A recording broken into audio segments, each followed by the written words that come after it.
Hello, bonsoir à toutes, bienvenue pour cette soirée live, une soirée exceptionnelle que l'on va passer avec Anne-Claire Méret que vous connaissez vraisemblablement, qui est une de mes amies les plus chères et une coach exceptionnelle. Et ce soir, on va parler des croyances limitantes. Bienvenue à toutes, bienvenue. Comment allez-vous? Salut Mag, coucou, comment ça va? Bienvenue à tout le monde, je suis hyper contente de pouvoir passer un bout de cette soirée avec vous. Avec Anne-Claire, on va parler des croyances limitantes, ces fausses croyances que l'on peut avoir, toutes ces histoires qu'on se raconte et qui nous empêchent parfois de nous lancer dans des projets qui nous font du bien, dans des projets qui nous font plaisir, de déménager, commencer un nouveau job, changer de mec, se marier, pas se marier, avoir des enfants ou pas, bref. On a plein de croyances limitantes et du coup ce soir je suis ravie d'être avec Anne-Claire parce que vous allez voir, Anne-Claire a une expérience extraordinaire en tant que coach avec les croyances. Elle, désolée pour elle dans un premier temps, mais aussi voir chez ses clientes. Donc on va pouvoir parler de ça ce soir. Bienvenue à toutes. Bonjour Virginie. Hello, coucou Anne-Claire, comment ça va? Écoute, c'est l'aventure ici aujourd'hui. Pour problème de connexion, de problème d'électricité? On a de l'électricité aujourd'hui, mais on n'a pas internet à la maison. Et donc, jusqu'au bout, j'ai attendu de voir si ça allait être réparé. Et finalement, je suis dans un café, donc désolée pour le bruit, mais il y a pas d'autre solution aujourd'hui. Merci à toi. J'ai l'impression qu'il pleut derrière, non? Il pleut des cordes? Et il pleut des cordes. Donc, en fait, juste un quart d'heure avant de sortir, forcément, il pleut des cordes. C'est les tropiques, c'est la vie. Alors pour donc, coucou Julia. Tu dis, Anne-Claire est partie au Costa Rica. Ça y est, ça fait combien de temps? 2 semaines maintenant, quelque chose comme ça? 2 semaines exactement. Ouais. Super. Et donc du coup, Emma a choisi du coup des boucles d'oreilles appropriées pour notre live. Ce sont des perroquets. Voilà, donc des perroquets pour faire le live avec Anne-Claire. Donc magnifique. Je crois que je dois en avoir là aussi. Je vois quelque part. Donc je pensais naïvement que tu allais nous amener le soleil ce soir. Non, mais aujourd'hui, j'ai marché 2 heures sur la plage, tu vois, et il y avait du soleil. Et il y avait Internet à la maison. Et quand je suis rentrée, boum, tu vois. J'adore, merci. Merci pour tout l'historique que tu fais du coup, parce que du coup, ça nous fait aussi voyager. Et donc ça, c'est quand même bien agréable. Donc merci pour ça. Bah écoute, avec plaisir. Merci à toi de m'avoir soutenue pour ce départ parce que c'était challengeant pour moi et tu as été là pour moi et merci beaucoup. C'est complètement intéressant, c'est parce que j'ai hâte de venir te voir. C'est déjà prévu pour celles et ceux qui nous écoutent. Julia sera là en mai 2022. J'ai hâte de te retrouver et j'ai hâte qu'on puisse se voir et j'ai hâte que tu me présentes du coup le Costa Rica, en tout cas ce que tu auras toi découvert de ton côté. Ah, déjà, c'est merveilleux. Je goûte la liberté que j'avais perdue depuis le début de Corona Circus, où en fait, je me trouvais bloquée dans un pays que j'avais pas choisi de cœur, en fait. Ouais. Et donc là, ça change tout. Et je mesure la joie tu sais, ce que ça peut procurer d'avoir la liberté de vivre où on veut. Parce qu'avant, on pouvait. Et après, on n'a plus pu. Et maintenant, on peut, mais avec des challenges. Et j'ai beaucoup de gratitude d'être à mon compte pour pouvoir le faire. Ouais, je comprends. Et bravo pour tout le courage que tu as eu, parce que c'était, en effet, il y a eu plein de challenges et tu t'es accroché. Tu as eu ta vision exprès, donc bravo pour tout ça, Anne-Claire, c'est super. Ouais. C'est une source d'inspiration. Est-ce que vous m'entendez quand même? Là, ça tourne un petit peu, mais on t'entend quand même. Okay. Ouais, le bruit, ça va. Ok, pas mal. Alors. Parce que c'est très bruyant. Moi, je te vois plus bouger, mais je t'entends très bien. Ok. Il y a des petits cœurs qui arrivent, donc j'ai l'impression que ça va. Okay. Je voulais te remercier parce que du coup, ce soir, ou cet après-midi pour toi, comme tu le sais, je lance un programme de coaching pour des doulas. Et en fait, on parle beaucoup de légitimité, mais aussi de croyances limitantes. Et je sais qu'il y a beaucoup de doulas, beaucoup de futurs doulas qui voudraient s'inscrire, etc. Et leur mental leur raconte plein de trucs, plein d'histoires, plein de raisons pour lesquelles ce ne serait pas une bonne idée de se lancer et d'oser sauter le pas. Et je me suis dit que tu serais la meilleure personne en fait pour parler du fait d'enlever des croyances limitantes, de passer au-dessus, d'enlever ces blocages mentaux que l'on peut avoir. Et donc du coup, merci pour ton temps parce que je suis vraiment ravie que tu puisses nous en parler ce soir. Avec grand plaisir. Et moi, quand tu me dis doula, en fait, nous, on n'est pas doula, mais on est naturopathe. Et en fait, en naturopathie, c'était la même chose. C'était la peur de se lancer, c'était mais big, c'était énorme. Dans ma classe en naturo, je pense qu'il y a un tiers des personnes qui ont dû s'installer et 2 tiers qui ont fait ça un peu genre le samedi ou le mercredi et qui ont gardé leur boulot alimentaire ou qui sont restés mamans à temps plein et qui n'ont pas vraiment pratiqué la naturopathie. Donc c'est la même chose. Je pense qu'il y a énormément de gens qui se forment et qui n'osent pas sauter le pas d'en faire un vrai métier en fait. Exactement. Et en fait, c'est très intéressant ce que tu dis parce qu'en effet, je trouve que le métier de doula et le métier de naturopathe, qui sont 2 professions non réglementées en France, se ressemblent énormément sur ce point-là, parce qu'il y a beaucoup de croyances aussi autour du fait, là, tu vois, par exemple, hier, j'étais sur un live, on parlait du métier de doula, et il y a quand même une personne qui nous a dit, ah, mais en fait, mon mari dit que le métier de doula, c'est un métier précaire. Et ça m'a fait penser aussi à tout ce que je pouvais entendre, moi, sur les naturopathes, qui disaient qu'en fait, naturopathe, c'était pas, déjà, c'est pas un vrai métier, mais c'est surtout qu'on peut pas en vivre du métier de naturopathe. Tu parles. Donc voilà, du coup, c'est hyper intéressant d'en parler avec toi parce qu'on sait toutes les deux que c'est une contre-vérité, que c'est tout à fait faux. Et donc voilà, c'était des croyances limitantes dont je me rappelais moi quand je me suis installée en tant que naturopathe, c'est que tout le monde autour de moi disait oh là là, mais ça marchera pas, tu peux pas gagner ta vie en étant naturo. Toi aussi, tu Ce sont des histoires qu'on se raconte. Ouais, ce sont des histoires qu'on se raconte parce que on a été formaté comme ça. On a vécu des expériences à l'école, dans le système scolaire et aussi culturellement dans nos familles, etc. Où on nous a expliqué qu'il y avait une forme de sécurité de l'emploi qui était en général avec un visage unique, qui était le visage de la vie d'un employé en CDI, avec une bonne retraite, etc. Quelqu'un qui mettait en place tout ça. Vous me remercierez pour tous les hommes torse nu qui passent derrière moi. Et en fait, c'est un peu distrayant, pardon.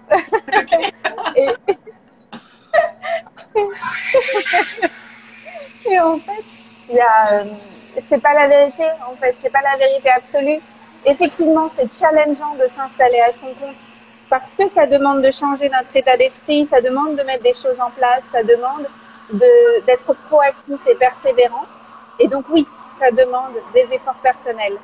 Mais c'est pas moins sécurisant après que d'être un employé. Et pas du tout, en fait. Au contraire, on l'a vu avec la crise. Exactement, ouais, c'est vrai. C'est un paradigme qui est en train de changer, justement. Tout ce qui se passe avec la crise sanitaire montre que les croyances qu'on pouvait avoir sur la sécurité de l'emploi, etc., du jour au lendemain, ça peut vraiment, vraiment changer, quoi. Donc, c'est intéressant de voir ça aussi. C'est quoi les croyances limitantes que toi, tu retrouves le plus chez les clientes que tu accompagnes en coaching individuel, par exemple? Parce que tu accompagnes beaucoup de thérapeutes, beaucoup de naturopathes.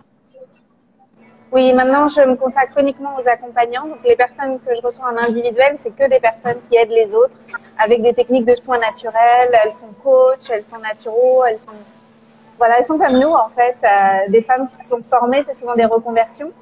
Et en fait, leur croyance limitante, c'est « Ah, c'est possible pour les autres, mais c'est pas possible pour moi. Ouais. Parce que je sais pas communiquer, ou je suis timide, j'ose pas me montrer. » Ça, c'est un gros morceau, c'est « j'ose pas me montrer. Toi, tu sais faire, mais moi, je sais pas. » Alors là, moi, j'adore cette remarque parce que c'est pas vrai du tout. C'est ça. Hein, tout le monde sait que moi, il y a 5-6 ans, j'étais une planquée et que j'étais pas sur les réseaux sociaux et que j'avais trop peur. Donc, on me l'a fait pas, je sais pas communiquer et je suis pas faite pour ça. C'est pas vrai. En fait, c'est juste qu'il y a un moment, c'est une prise de décision qui doit s'opérer à l'intérieur. Exactement. Je pense à plusieurs niveaux. Il y a quelque chose de très personnel qui doit se passer entre soi et soi, où on doit se dire, je vais pas laisser mes croyances limitantes me limiter et m'empêcher de réussir. Et puis après, il y a quelque chose de plus collectif, où en fait, ce serait quand même du gâchis de pas utiliser notre voix pour transformer le statu quo collectif. Et on est tout à fait capable de transformer la situation dans laquelle on vit actuellement collectivement si on se met debout. Et donc, c'est à nous de le faire. Et ça, c'est Désolée, je crois qu'il y a quelqu'un qui va boire un café. Okay. Et du coup, c'est intéressant parce qu'on se voit, on est fait collectivement. D'ailleurs, c'est un truc qui est assez intéressant. C'est que les croyances limitantes, donc tu le disais, c'est des choses qu'on peut avoir acquis, en fait, étant enfant, avec notre famille, notre histoire, nos traumas, etc. Mais souvent aussi, ça vient beaucoup du regard de l'autre. Ça vient surtout de nos parents, de notre conjoint, nos partenaires, etc., qui parfois peuvent, eux, avoir des peurs de se lancer, par exemple, des peurs de prendre des risques, et du coup nous transmettre ces peurs-là et du coup écraser un peu la flamme, souffler un peu sur la flamme qui à un moment donné peut-être un peu petite et du coup souffler encore plus dessus pour qu'elle diminue au fur et à mesure et qu'on se perde totalement. Est-ce que ça te parle aussi? Ah bah complètement.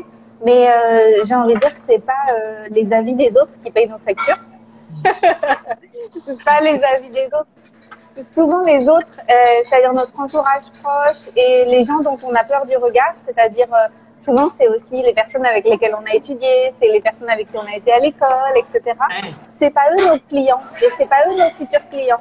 Non. Donc votre client c'est pas votre cousine, c'est pas votre ancienne camarade du collège, c'est pas ces gens-là en fait. Donc il y a un moment où il faut décider de balayer les avis des autres pour pouvoir se recentrer sur soi.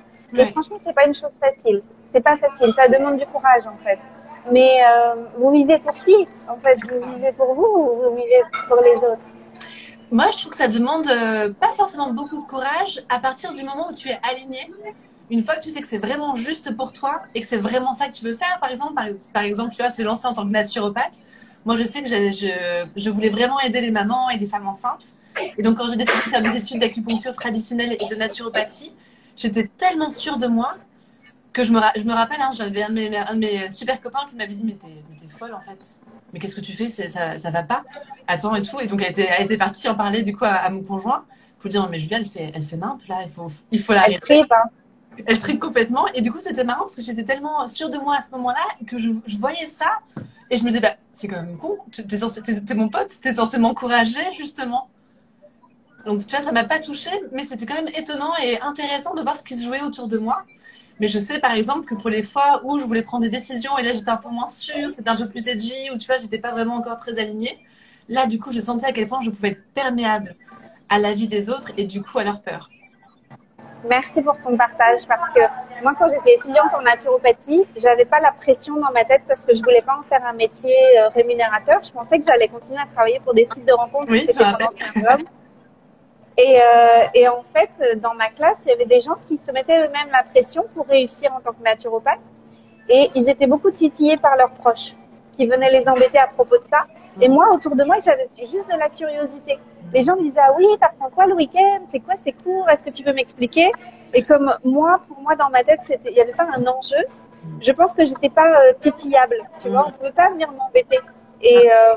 Et finalement, l'enjeu est venu beaucoup plus tard pour moi d'en faire un métier qu'une fois que j'avais terminé les études. Et on voit la différence, c'est énergétique. Je pense que les gens le sentent quand ils peuvent venir nous attaquer ou pas. Et je pense que quand tu n'es pas sûr de toi, c'est exactement ça. Quand tu n'es pas trop sûr, quand tu as des doutes, etc., je pense que énergétiquement, hop, les gens peuvent s'engouffrer hyper facilement à l'intérieur. Donc je pense que ça demande vraiment d'avoir une belle énergie, de rester dans la curiosité. Je pense que ça, c'est vraiment important. Dans la joie, parce que quand tu partages ça, moi, ce que j'entends, c'est la joie que tu avais de partager des nouvelles choses, du coup, avec ton entourage. Et donc ça, c'est quand même énorme. La volonté de contribuer, de partager, de transmettre. Ça, je pense que énergétiquement, c'est comme assez élevé, hein, comme vibration. Donc c'est vrai que quand on vibre ces choses-là, mais c'est plus difficile du coup d'être touché vraiment à l'intérieur ou en tout cas en profondeur. Exactement. Et aussi, il y a quelque chose d'assez magique quand nous, on reste dans cet espace d'émerveillement et de curiosité. On génère en fait un truc magnétique où les gens, parce qu'en fait, il y a assez peu de gens qui s'autorisent à être passionnés et à parler de leur passion.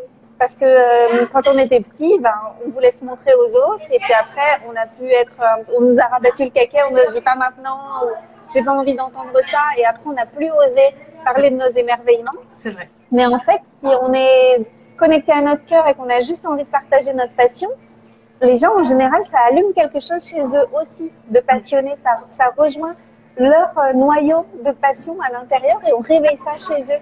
Et c'est dommage de s'en priver, en fait, dans un monde où c'est un peu gris, où il y a beaucoup de gens qui osent pas. En fait, il y a besoin au milieu de lumière comme ça qui rallume le feu.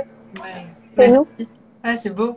Et ça me fait penser, tu vois, je me rappelle quand les gens me posaient des questions sur mon métier et que du coup, j'avais absolument aucune pression, tu vois, de résultats. Je parlais de mon métier avec beaucoup de joie, d'excitation. Ah, mais en fait, c'est énorme, quoi. Vous avez déjà ici l'acupuncture traditionnelle, c'est incroyable parce qu'en fait, les Chinois, blablabla. Bla, bla, bla, bla. Et tu as une discussion de 2-3 minutes avec quelqu'un qui te voit avec des yeux mais émerveillés parce que du coup, bah, c'est excitant de voir des gens excités et tu as envie d'en avoir, toi aussi, tu as envie de ressentir ça. Et donc, les personnes, souvent, c'est des personnes avec qui, du coup, j'ai converti en rendez-vous parce que finalement, mon enthousiasme ah, c'est pas le mot. Attends, Communicatif, communicatif, parce que le mot contagieux, contagieux, ouais, c'était le mot contagieux que j'avais. J'essaie de trouver autre comme chose. un virus. Ouais. C'est pas d'époque. Mais On n'a pas dit ça. moi, c'est pareil. Tu me laisses 10 minutes dans un café. Si je parle avec des gens, j'ai 3 coachings, quoi. Enfin, C'est ça. Si t'es passionné, t'es passionné, quoi. Les gens, ils ont envie de goûter. Ouais. Et regarde, on a une question en dessous de My Beauty Buddy qui dit bonjour. Est-ce qu'à 42 ans, 42, on peut encore réussir sa reconversion en tant que naturopathe? Quand même. Oh, la question. Est-ce que c'est une vraie question? Alors, déjà, 42 ans, c'est jeune. Ben oui, déjà. 42 ans, c'est jeune. Et quand bien même ce serait 52 ou 72, on s'en fout, en fait. Enfin, pour moi, c'est pas une question d'âge du tout. Non. C'est une question de passion, d'avoir envie de. À quoi tu as envie d'occuper ton temps jusqu'à la fin de ta vie? C'est ce que j'ai envie de poser la question parce que moi, je pense pas qu'on aura de retraite dans le même sens que nos parents ont une retraite. Ça n'existera plus. En fait, je pense que tout ça va s'effondrer. Il y aura peut-être d'autres choses qui vont se mettre en place, mais moi, j'entends bien contribuer à la société jusqu'à la fin de mes jours. Et donc, la question, c'est quelle est la nature de ma contribution, en fait, quelle forme ça va prendre. Il va y avoir certainement différentes formes au fil de ma vie, mais en gros, là, tu as 42 ans, quelle forme va prendre ta contribution les 10 prochaines années? Pose-toi la question. L'âge, c'est vraiment pas un critère, je pense, pour contribuer au monde et faire des choses qui nous plaisent et des choses pour lesquelles on a un appel qui vient du cœur. Ça peut arriver en effet à tout âge. Donc, vas-y, tente l'expérience, renseigne-toi sur la naturopathie. Et puis, même si la naturopathie, c'est nouveau et que tu vas te former à quelque chose de nouveau, tu as une expérience de vie derrière sur laquelle tu peux capitaliser. Donc, tu redémarres jamais de zéro. Même si après, tu commences avec des nouvelles compétences et que tu as l'impression que c'est vraiment un nouveau chapitre, derrière, tout ce que tu as fait avant, ça va te servir. Quel que soit ton métier actuel ou ce que tu as fait par le passé, tout ça, c'est des briques que tu vas mettre ensemble pour créer après l'activité qui te ressemble à toi. Donc, c'est vraiment pas perdu. Et tu pourras regarder, du coup, en dessous, My Beauty Buddy, il y a Delphine qui est Kramzorg, du coup, en Hollande, qui dit qu'elle a commencé à 45 ans et que la passion, du coup, est devenue son métier.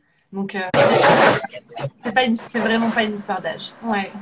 Mais ça peut être une croyance limitante, l'âge. Donc, merci, parce que c'est un super exemple des histoires qu'on peut se raconter dans notre tête et qui peuvent vraiment limiter notre expansion et notre envie, en tout cas pas forcément notre envie, mais notre capacité à marcher sur notre chemin.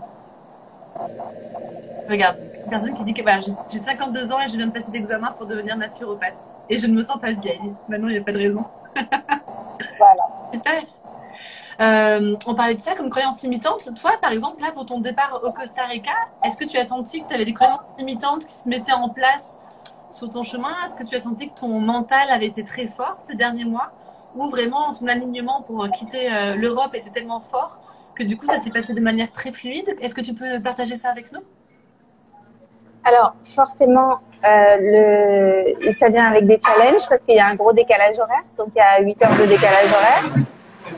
Et puis, l'Internet et l'électricité sont moins fiables. Oui. Surtout moins fiables que l'Allemagne. Mais on se rend compte vraiment que malgré la pluie, il y a quand même plein de surfeurs torse nu derrière toi. Là, on les voit vraiment, vraiment bien. Merci. Je peux te pousser un peu. On va faire comme ça, si tu veux. Merci parce que tu es un peu exotique. Ça nous fait du bien. Merci. Avec plaisir. Donc, voilà, je sais que ce sont des challenges du début parce que nous allons bien évidemment trouver des solutions. En fait, toi et moi, Julia, on aime bien cette phrase « Everything is figure outable ». Il y a des solutions à tout. Et donc là, on vient d'arriver, on va prendre nos marques, on va acheter un générateur, on va acheter tout ce qu'il faut en fait pour essayer d'avoir des backups Internet. Et puis pour moi, j'aime bien aussi ce challenge parce que ça veut dire que je vais aussi m'arranger pour avoir moins de rendez-vous dans la journée.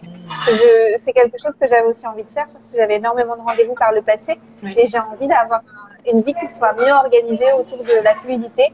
Et finalement, c'est un pays qui m'y invite. Donc c'est tout est fait pour nous permettre d'évoluer. Donc là-dessus, j'ai pas de peur. Il y a des peurs, mais voilà, il y a des solutions derrière, ça va le faire. En tout cas, pas des choses qui sont assez fortes qui t'ont empêché du coup de te lancer et de passer le Voilà, pas. exactement. Hmm. Non, le cœur est plus fort. Exactement, le cœur est plus fort. Super. Est-ce que tu pourrais nous parler du coup de toutes les choses toi que tu mets en place, ou que tu mets en place pour toi, mais aussi du coup pour tes coachés et pour tes clientes, et même les choses que tu as pu enseigner dans ta formation de coaching que tu as donnée cet été? Quels sont les outils du coup que tu peux donner du coup à des coachs, à des thérapeutes ou même à des personnes en individuelles pour justement travailler sur ces croyances limitantes? Moi, j'ai quelques outils dans ma besace. Je sais qu'on en a beaucoup d'identiques. Quels sont ceux que tu préfères, toi? Alors, je dirais que d'abord, si on est profondément connecté à pourquoi on fait ce qu'on fait, on peut traverser tous les défis. Donc, c'est travailler sur sa vision, sur qu'est-ce qu'on fait là en fait sur cette terre. C'est qui suis-je? Qui suis-je et quel est mon rôle en fait dans cette incarnation? Et donc, même si les missions peuvent se transformer au fil de la vie parce qu'on a des épisodes, des chapitres, des sagas différentes à vivre dans la vie, on a quand même certainement un noyau dur de quelque chose qui, voilà, on est une lumière particulière dans l'univers et on est venu pour faire quelque chose. Si on est fortement attaché à ce pourquoi on est là, alors il peut y avoir des tempêtes, c'est ok. On sait que derrière il y aura de nouveau du soleil et on va les traverser et on va avancer. Et ça va nous guider comme un phare dans la nuit. Donc ça me paraît vraiment important. Et c'est plus difficile à faire seul. Moi, vraiment, d'avoir un coach, ça m'a aidé à avoir une vision comme ça, alors qu'avant j'étais plus flottante. Je ne sais pas pour toi. Ouais, je suis d'accord avec toi. Je sais que moi, le fait d'avoir été coachée, ça m'a vraiment permis de mettre des mots sur des sensations que j'avais et du coup d'écrire des choses et vraiment d'avoir une sorte de ligne directrice. Et ça m'a vraiment aidé pour me réancrer. Et je sais que dans mon quotidien, pour le nourrir, j'ai beaucoup médité, j'ai écouté des méditations notamment, etc., qui m'ont beaucoup aidé à rester vraiment calme à l'intérieur et du coup centrée pour visualiser aussi la vie que j'avais envie de créer et vraiment le ressentir aussi dans mon corps, pas seulement dans ma tête, mais aussi le ressentir dans mon corps pour vraiment oui, manifester en fait la vie que j'avais envie de créer. Donc beaucoup de méditation aussi, de visualisation, mais l'aide d'un coach a été pour moi primordial, c'est sûr. Et j'aime beaucoup ce que tu dis sur la méditation aussi parce que moi aussi c'est quelque chose que j'ai implémenté dans ma vie il y a un certain temps. Et la méditation, mais pas seulement la méditation, aussi la contemplation. Tu sais, d'être capable de faire un peu le vide parce qu'on est en contemplation, qu'on est en contact avec la nature, etc. Et en fait, ça permet de calmer le mental. Et quand on calme le mental, ça permet de faire le tri entre les pensées. Alors que sinon, si on se laisse complètement happer par le mental, on a énormément de bruit et on ne sait pas ce qui a du poids et ce qui n'en a pas. En fait, toutes les pensées ont le même niveau d'importance. Et alors qu'en fait, non, on peut choisir de nourrir certaines pensées. Ouais, ouais, c'est très fort. Merci pour ça. Ouais, ça c'est important de le garder en tête. Et moi, je sais que ce qui m'aide beaucoup, et ce qui aide en tout cas mes clientes, c'est de faire de l'EFT.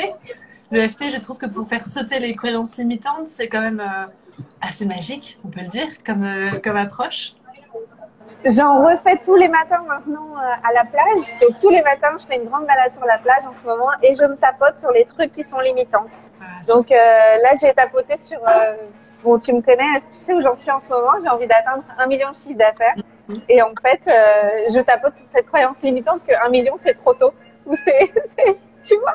Et donc, je fais péter des barrières. Et qui sait ce qui peut se passer, hein. Ben, une fois qu'elles vont être sautées, ça veut dire que tu vas être prête à les recevoir avec joie, avec aisance, avec le flot de la vie. Donc, ben, ça va vraisemblablement arriver plus tôt que prévu, du coup. Exactement. On parlait des pensées et tout. Il y a aussi The Work. Ah oui, tu sais, le travail de Byron Katie. Donc, où on questionne nos pensées. Et ça, c'est aussi un truc qui m'a vachement aidée de me rendre compte que mes pensées ne sont pas absolument vraies. Ouais. Et que, en fait, je peux choisir de penser autrement. C'est un choix conscient. Ouais. Je pense que ça aide énormément aussi pour limiter les croyances limitantes. C'est de se dire qu'en fait, à chaque instant, on a le droit de choisir et de décider pour nous, en toute souveraineté, ce qui est juste. Ce qui est juste pour nous et ce qu'on veut vraiment créer dans notre vie. Donc, merci de parler de cet outil parce que c'est vrai que le The Work, c'est vraiment hyper intéressant. Je ne sais pas si vous connaissez, c'est Byron Katie. Byron, c'est B-Y-R-O-N et après Katie, K-A-T-I-E. Byron Katie. Il y a Marion qui nous demande, pouvez-vous décrire un peu plus ce que c'est que l'EFT? En fait, l'EFT, c'est une approche énergétique qui consiste en fait à se tapoter des points d'acupuncture. Donc moi, ça me parle beaucoup. Et en fait, le but, c'est vraiment d'apaiser le mental. On parle généralement à haute voix, ça va exciter le système nerveux, ça va nous activer. Et le fait de tapoter, en fait, va vraiment descendre la pression que l'on peut ressentir. Donc, avec une croyance limitante qui va vraiment vous activer et vous rendre très inconfortable dans votre corps, parce que le but, c'est de toujours être connecté au corps. En fait, au fur et à mesure, l'oscillation va devenir un peu plus plate.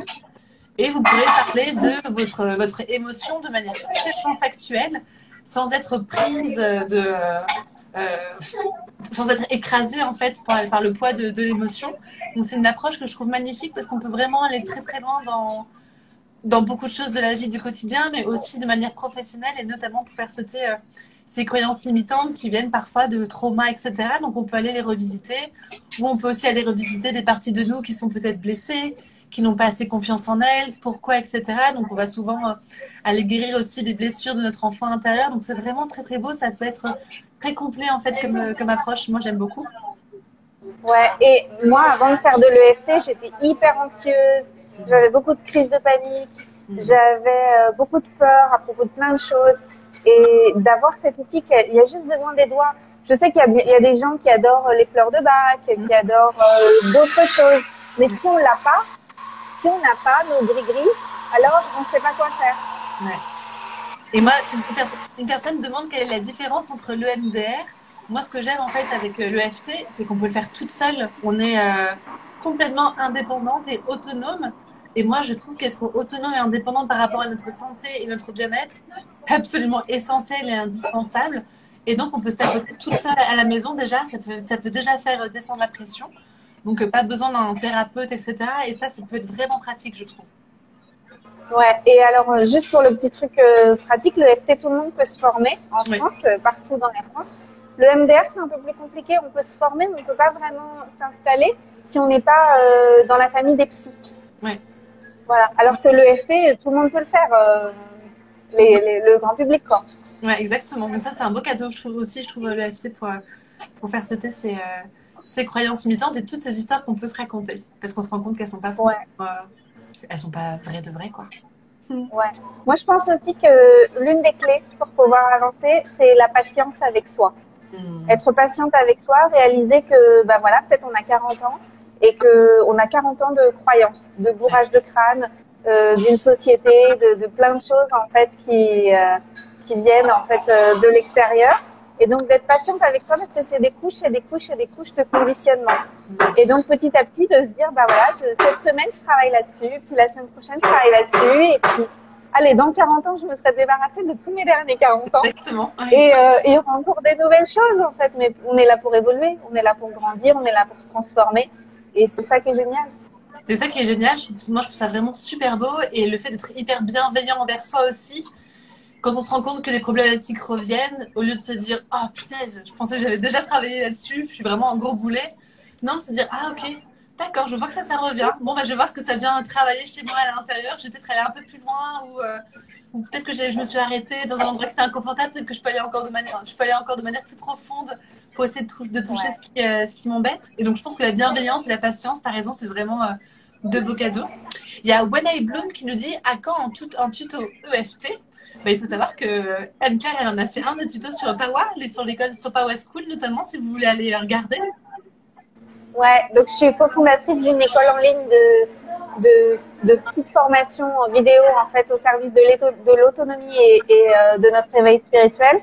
Et donc, il y a plein de choses très concrètes sur Pawa. Donc, il y a notamment l'EFT avec moi.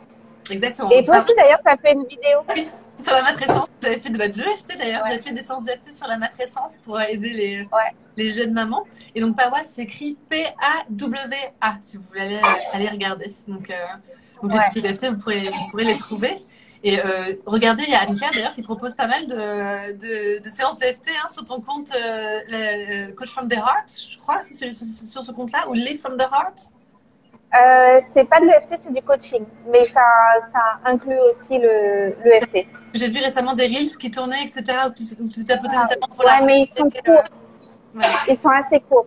Moi, je recommanderais que si vous vous intéressez à l'EFT, c'est de faire des séances entières. Ouais. Et puis peut-être commencer par faire peut-être une séance de EFT avec un ou une thérapeute. Comme ça, vous pouvez vraiment tester en temps réel avec quelqu'un qui va vous expliquer. Si vous n'avez pas de thérapeute, du coup, les tutos de Anne-Claire. Mais expérimenter, je pense que c'est vraiment comme ça peut marcher. Merci. Et merci Merdidou du coup pour le compte Instagram de Power qui vient d'être mis sur le post. Merci beaucoup, c'est chouette. Moi, je voudrais parler de... Oh, pardon. Non, vas-y, Anne-Claire.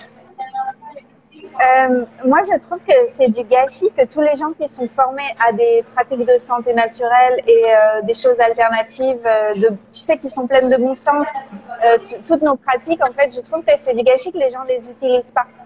Et moi, j'ai envie de dire tout le monde debout.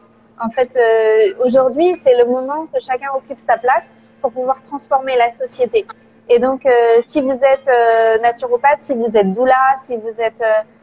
peu importe, en fait, quelles que soient vos pratiques, celles que vous avez apprises, peut-être praticienne EFT ou coach, en fait, occupez votre place parce qu'on a besoin de vous, on a besoin de votre lumière dans le monde. Et on voit bien que le monde tourne par rond parce qu'on a remis notre pouvoir à l'extérieur. On l'a remis entre les mains des gouvernements, entre les mains de nos patrons, entre les mains de nos parents, entre les mains des autres, en fait. Et c'est le moment de faire le contraire. C'est le moment de revenir à l'intérieur, de revenir à sa responsabilité personnelle et individuelle et de récupérer son autonomie. Et toutes ces pratiques qu'on a apprises, nous, au fil de ces dernières années, c'est au service de l'autonomie des humains. C'est pas pour rien qu'elles sont pas reconnues. C'est pas pour rien. C'est parce que ça ne sert pas les gouvernements qui veulent continuer à nous maintenir sous une forme d'asservissement. C'est terminé l'asservissement. C'est terminé. C'est à nous de changer ça. C'est à nous de nous rendre compte qu'on a la possibilité de créer de la valeur et qu'il y a beaucoup de gens dans le monde qui en ont ras-le-bol de ce qui est proposé. Ils en ont ras-le-bol qu'on leur propose d'avoir des enfants dans des endroits qui sont hyper médicalisés, qu'on considère la grossesse comme une maladie, etc. Les gens, maintenant, ils ouvrent les yeux sur tout ça et ils disent « ça suffit. Maintenant, je vais faire autrement, je vais dédier un budget pour ça et je vais trouver des personnes qui sont formées pour m'accompagner vers mon autonomie et pour que ça se passe bien. » Exactement. Donc, les gens sont là, les gens sont prêts. Si vous avez ces cadeaux-là à l'intérieur de vous, que vous avez été formé, vraiment allez-y parce que vous allez pouvoir aussi inspirer les gens autour de vous, vous allez pouvoir les aider et les accompagner, etc. Même si vous décidez de ne pas forcément vous lancer de manière professionnelle, partagez ces savoirs. Ils sont absolument précieux. Et moi, je trouve qu'un des cadeaux de toute cette pandémie depuis l'année dernière, c'est l'augmentation des accouchements à domicile, par exemple. En France, les accouchements à domicile étaient hyper rares. Et en fait, là, les femmes, elles ont de moins en moins envie d'aller accoucher dans des maternités, dans des hôpitaux, etc. pour plein de raisons. Mais aussi parce qu'elles se rendent compte que les accouchements à domicile sont carrément fiables. Ce sont des grands moments de belle intensité aussi avec les conjoints, avec la sage-femme qui peut être présente ou la doula, etc. Et ça permet aussi du coup à la femme de se rappeler à quel point elle est puissante et souveraine et qu'en effet, de manière générale, une grossesse n'est pas une maladie, même si on peut bien sûr avoir des problématiques pendant qu'on est enceinte, mais c'est pas une maladie. Et on peut tout à fait choisir d'accoucher ou d'être accompagné de manière complémentaire d'un accompagnement normal ou habituel. Et moi, je vous encourage vraiment à toujours rester ouverte à l'infini des possibilités qui sont devant vous, à pas vous faire influencer par des personnes qui ont eu des mauvaises expériences auparavant et de vous dire, voilà, moi, qu'est-ce que je voudrais pour ma vie ? Qu'est-ce que je voudrais offrir comme naissance, par exemple, à ma famille? Parce que les naissances, c'est vraiment quelque chose de très familial, du coup. Et donc, restez ouverte, informez-vous, regardez ce qui se passe dans d'autres pays. Parce que on avait Delphine tout à l'heure qui crame Zorg. Il y a plein de choses extraordinaires qui se passent en Hollande. Il y a des choses extra qui se passent, du coup, aux États-Unis, en Australie également, où le système de santé est, du coup, différent du nôtre. Et donc, les gens qui sont devenus créatifs, nous aussi, il faut qu'on revienne à notre créativité pour s'inventer aussi une santé, un bien-être qui nous appartient entièrement. Ça, pour moi, c'est vraiment hyper important. Ouais, merci.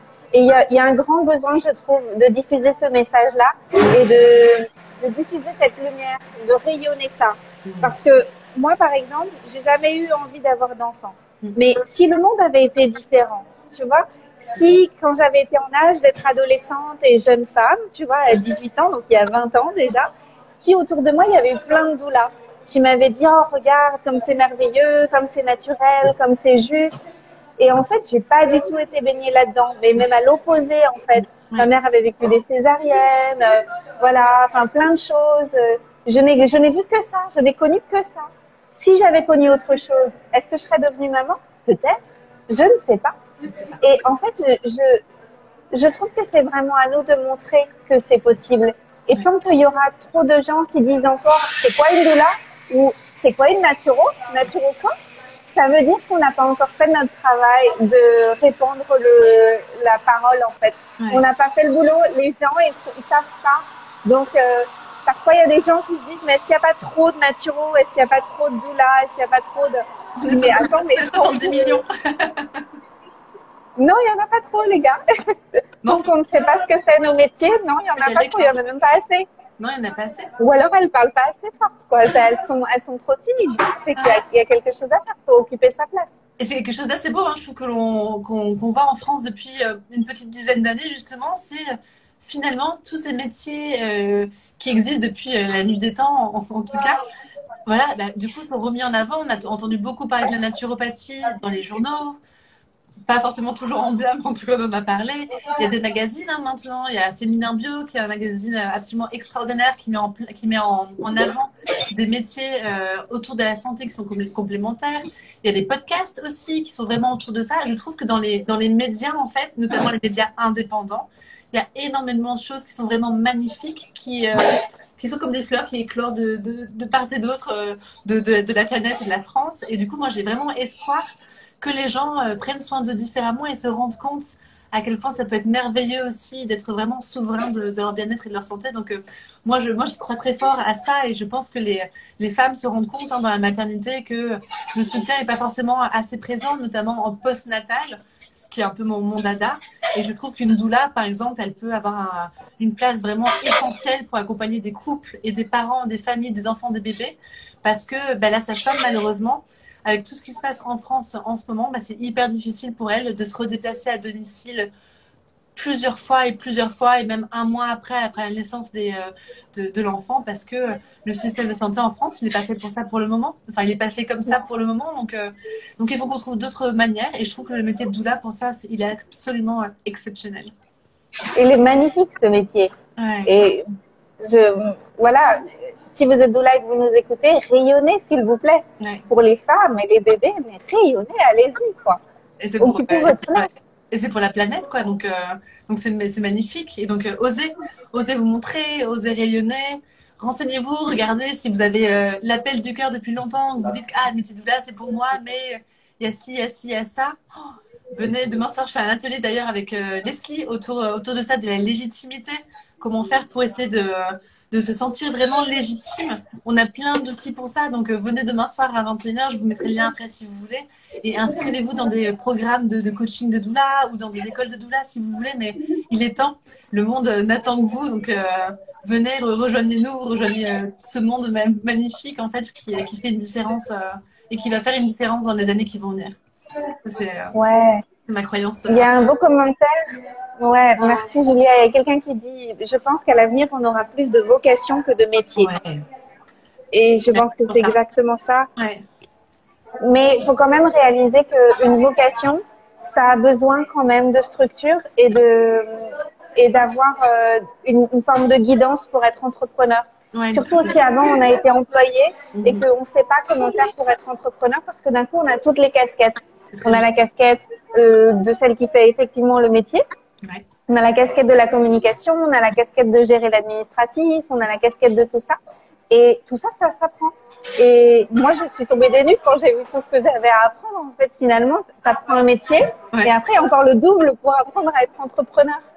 Et ça, je crois qu'on le sous-estime. Et que je crois que c'est aussi pour ça qu'il y a plein de gens qui osent pas se lancer, c'est la peur de tout ça. Mais en réalité, ça se fait. Et toi et moi, on a réussi à le faire et plein d'autres gens ont réussi à le faire. Exactement. Et nous, on a fait plein de choses toutes seules au début. On sait qu'il existe plein de programmes, des coachings, etc. pour vous faire accompagner, pour gagner du temps, pour ne pas tomber dans les erreurs que nous, on a pu faire, par exemple, pour gagner du temps et du coup être entouré aussi d'une communauté. Parce que moi, je sais qu'au début, j'avais trouvé ça difficile d'être toute seule dans mon cabinet. Enfin, en fait, d'être toute seule je partage mon cabinet, mais d'être toute seule très souvent, etc. Et le fait de faire partie d'une tribu, d'une communauté de thérapeutes, que ce soit des coachs, des doulas, des naturopathes, etc. Ça, je trouve que c'est un beau cadeau aussi à vous faire que d'appartenir à une communauté.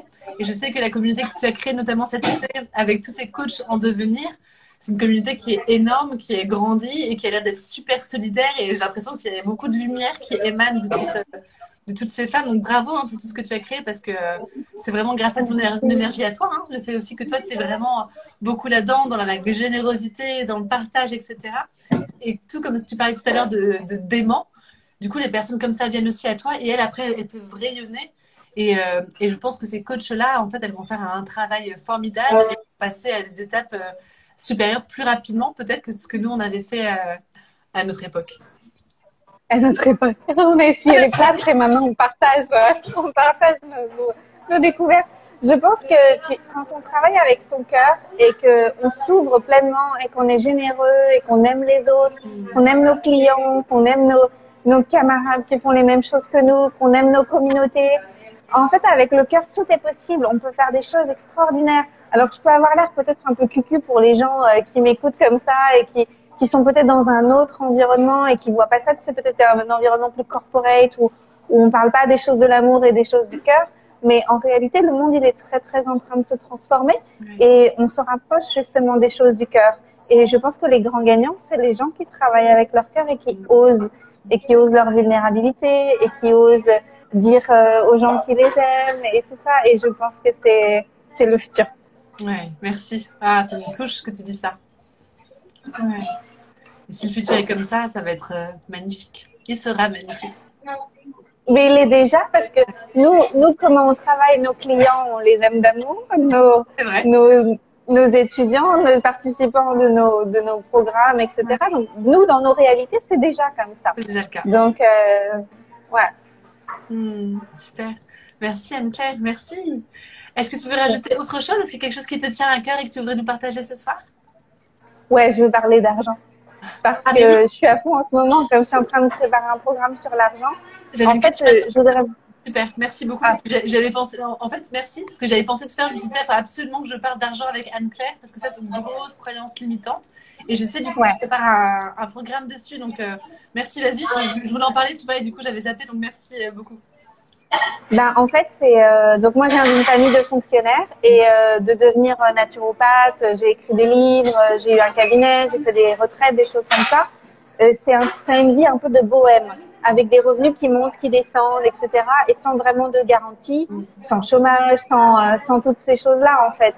Et donc, j'ai dû apprendre à être à l'aise avec cette incertitude. Mais je me suis rendu compte assez rapidement que j'étais capable de créer de la valeur avec celle que je suis et tout ce que j'ai appris comme compétences. Et en fait, quand on comprend qu'on est capable de générer de la valeur au service de la société, on est inarrêtable. Et après, on peut créer beaucoup de choses qui ont beaucoup de valeur pour la société. Et après, quand on devient un meilleur entrepreneur, eh ben, on s'organise mieux et on peut générer plus de revenus, on peut avoir une équipe, etc. Et je voudrais dire que c'est accessible à tout le monde, qu'on n'est pas obligé d'avoir eu des parents entrepreneurs, qu'on n'est pas obligé d'avoir de l'argent au début, parce que moi, j'en avais pas. En fait, j'ai commencé, j'avais que dalle, j'avais juste la chance d'être née dans un pays qui n'est pas un pays pauvre. Et donc, j'avais juste la chance d'être née dans un pays, dans la France, en fait. C'est tout. Et donc, gratitude d'avoir eu quand même une base de départ qui était favorisée, mais pas très favorisée par rapport à d'autres. Et j'ai réussi. Et donc, je pense qu'en fait, c'est juste une question de s'intéresser à ce sujet de l'argent et d'oser créer des choses, en fait. Et d'oser rater des choses parce qu'on va rater pour après mieux réussir. Et c'est accessible à tous d'avoir une autonomie financière avec une activité qui nous plaît. Et c'est un vrai choix à faire. Et big up à toutes les personnes qui ne lâchent pas. Parce que c'est la persévérance qui fait qu'après on devient des entrepreneurs qui ont du succès.